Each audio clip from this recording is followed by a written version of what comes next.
डालता हूं, फिर हम एक कंसोलिडेट डिस्कशन करेंगे।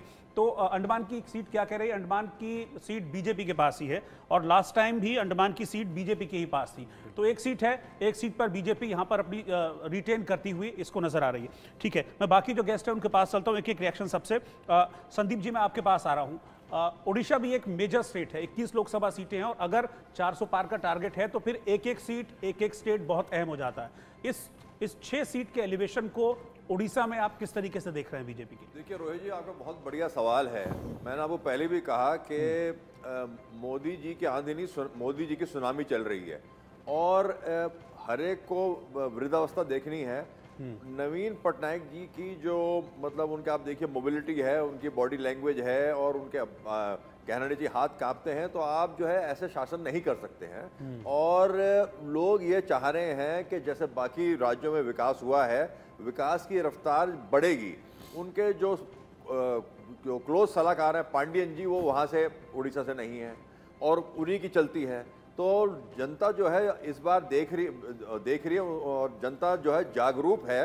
जनता जो है देख रही है कि जो विकास अगर हमको चाहिए, उड़ीसा को आगे बढ़ना है, थोड़ा पिछड़ा स्टेट है, तो हमको वोट जो है पार्लियामेंट चुनाव में बीजेपी को ही देना है। और आपके फिगर बिल्कुल सही हैं, इसके अंदर आप देखिएगा और भी सीटें बढ़ सकती हैं और जब अगले असेंबली चुनाव आएंगे तो आप देखिएगा बीजेपी वहां पे सरकार बनाएगी। ये मैं आपको कोरे कागज पे लिख के दे रहा हूं। दूसरी चीज क्या है कि इसके अंदर आप ये देखिएगा कि जनता ने ये भी देखा है कि बाकी राज्यों में चाहे यूपी हो और अब महाराष्ट्र हो, गुजरात हो, वहाँ पे विकास की रफ्तार बहुत तेज है। तो यहाँ भी लोग चाहते हैं कि हम एक टेस्ट करना चाहते हैं कि डबल इंजन की सरकार कैसी चलाई जाती है। और एक और चीज़ आप देखिएगा कि मोदी जी लेजर फोकस्ड हैं एक एक सीट पे।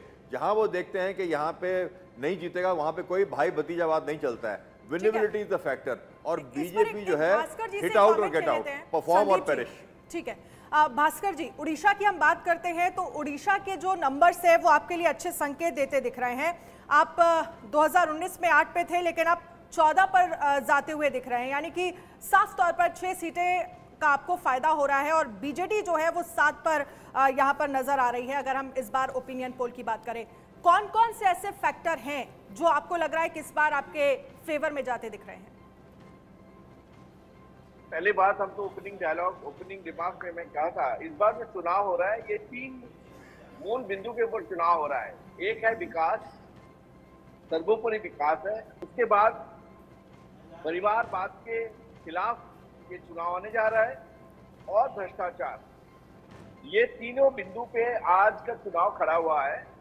विकास के मुद्दे पे जम्मू कश्मीर से लेकर कन्याकुमारी तक, मणिपुर से लेकर असम तक और बंगाल से लेकर उड़ीसा तक सब लोग आज मानते हैं कि मोदी जी जो है वो विकास पुरुष है और इंडी अलायंस जो है ये विनाश पुरुष है। ये बात प्रतिष्ठित हो चुका है। सेकेंड जो पॉइंट है परिवारवाद। आप उड़ीसा में देखिए, एक ही लोग जो 6 बजे के बाद काम कर नहीं पाते हैं, जिनका हाथ भी ठीक से चल नहीं पाते हैं, उनके ऊपर सारा बीजेडी, एक राष्ट्रीय क्षेत्रीय दल बीजेडी डिपेंड कर रहा है। जनता ये समझ चुकी है कि ये बीजेडी जो है, इनके जो गारंटी पीरियड था एक्सपायरी हो चुकी है और इसी का नतीजा आप अपना ओपिनियन पोल पे देख रहे हैं। ठीक है, कि भारतीय जनता पार्टी। ठीक है, चलिए संजय जी भी हैं, एक रिएक्शन संजय जी से भी यहाँ पर लेता हूँ, फिर उसके बाद क्योंकि सबसे मैं थर्ड पॉइंट बोल रहा हूँ। हाँ सर, आप बोलिए, फिर मैं संजय जी के पास चले जाता हूँ। आप बोलिए हामिद जी। बात तो यह है, जो आंकड़े हैं आपके बिल्कुल ही गलत है कि आप देखिए उड़ीसा, पहली बात बता रहा हूँ आपको, जैसे मंदिर है कि हिंदू मुस्लिम फैक्टर काम ही नहीं करता है वहाँ पे।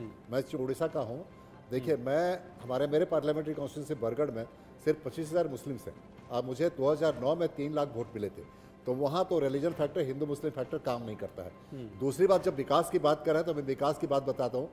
गुजरात में जब माधव सिंह सोलंकी थे तो आपका ग्रोथ रेट 24% था। बाद में कुशाभाऊ ठाकरे आए बीजेपी के तो 18% था, लेकिन मोदी जो आया तो 12% था ग्रोथ रेट। तो मोदी जी जहाँ जाते हैं ग्रोथ रेट कम हो जाता है। अभी भी आप ग्रोथ रेट अगर देखेंगे, जो विकास की बात कर रहे हैं 2019 में, हामिद जी सुनिए, सवाल ये है कि आप जो चीज मुझे समझा रहे हैं ना, 2019 में आपका विकास का दर था, GDP ग्रोथ रेट 3.7%, 2020 में उसका जो है आपका आंकड़ा जो आके -6% हुआ है। ओवरऑल देखिएगा आपका 4% से ज्यादा आपका ग्रोथ रेट नहीं है, जबकि आपका मनमोहन सिंह के टाइम में 8 to 9% था। लेकिन पहली बात ठीक है, हामिद जी मैं आपकी बात मान रहा हूं, ठीक है, मैं आपकी बात से एग्री कर रहा हूं, ठीक है, लेकिन ये बात जब आप इतना कह रहे हैं तो ये बात आप पब्लिक को समझाएंगे ना, यानी कि ये भी आपकी कमजोरी है अगर आप नहीं समझा पा रहे हैं, क्योंकि सरकार तो अब भी वहां बीजेपी की है। नहीं, बीजेडी की बात नहीं है, बीजेडी और बीजेपी में वहां आप गुजरात की बात कर रहे थे ना, तो मैं गुजरात की बात बहुत बड़े फैक्टर बताता हूं आपको। बीजेडी को सबसेर्विएंट रहा है और इनका अलायंस होना जा रहा था, आपको पता है रोहित जी, अन्य आपको भी पता होगा, इनका अलायंस होने जा रहा था, अलायंस टूट गया। क्यों अलायंस होने जा रहा था?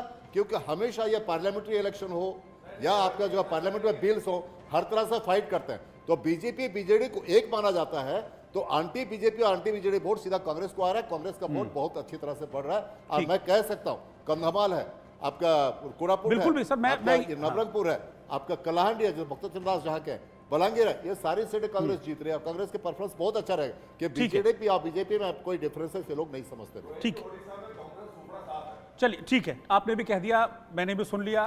4 जून को भी देख लेंगे नतीजे क्या हैं, कितनी फिगर्स मैच खाती हैं, वो 4 जून को हम देख लेंगे। आगे हम बढ़ रहे हैं, अब अपने अगले स्टेट की ओर हम बढ़ते हैं।